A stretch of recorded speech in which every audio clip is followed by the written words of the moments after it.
छठवें अध्याय में आत्म संयम योग का वर्णन है। ज्ञान विज्ञान तृप्तात्मा कूटस्थो इंद्रिया युक्ते योगी समलोहितासम कांत।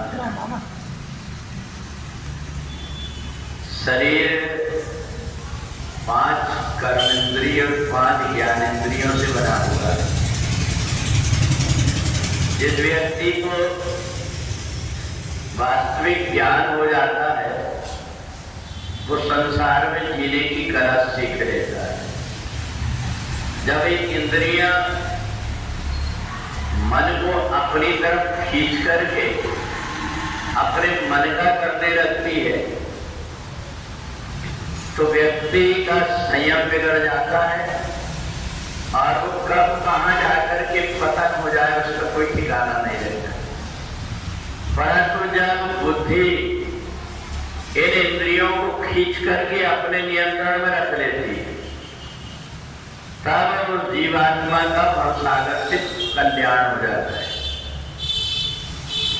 यही बात भगवान ने 6वें अध्याय में बताया।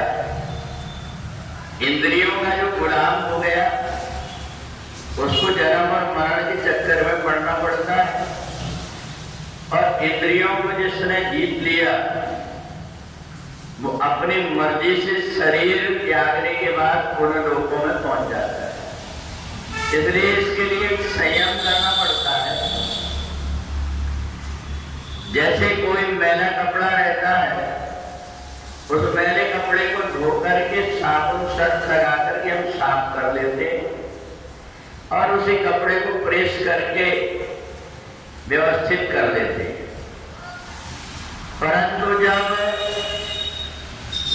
मैल लगते ही जा रहा और हमारा ध्यान नहीं हो जाता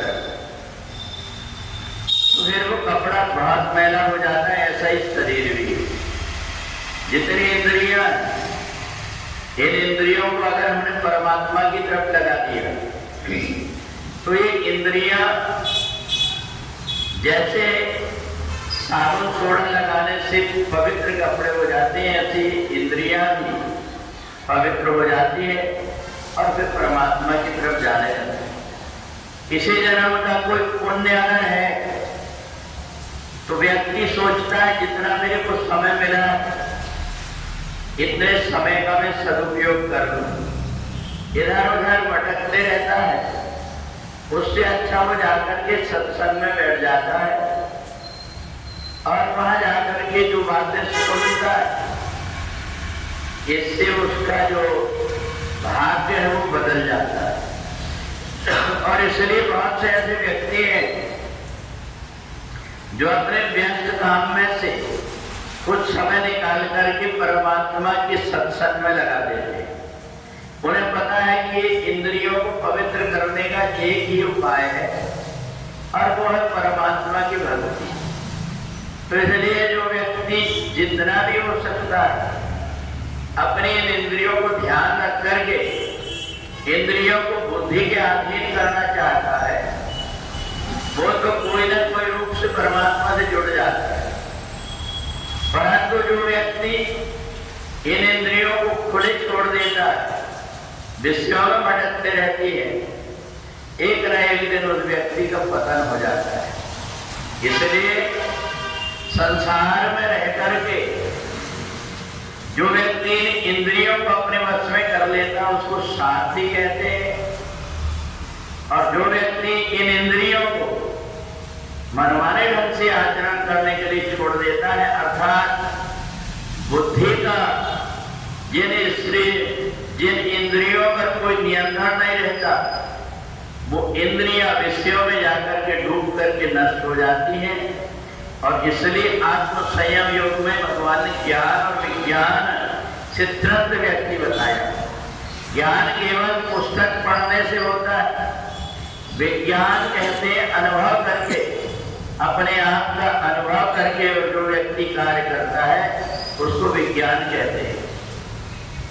ज्ञानी व्यक्ति तो भटक भी जाता है क्योंकि उसने तोता जैसे रटा हुआ है, तोता को कोई रटा देता है शिकारी आएगा, जाल फैलाएगा, दाना डालेगा, उसमें मत फंसना। वो बोलते जाता है और जाकर के दाना चुगने लगता है, फंस जाता है। तो ये ज्ञानी का होता है, और विज्ञानी जो होता है आत्म अनुभव करता है, आत्म अनुभव करके इन इंद्रियों को परमात्मा की तरफ लगा देता है, और इसलिए वो विज्ञानी कहलाता है।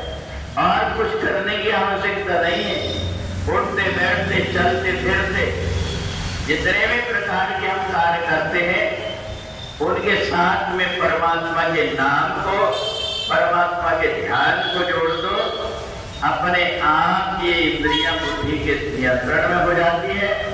और व्यक्ति का जब शरीर छूटता है तो इसी पुण्य के कारण वो जन्म और मरण के चक्कर से छूट करके परमात्मा को प्राप्त कर लेता है। बोले वृंदावन बिहारी लाल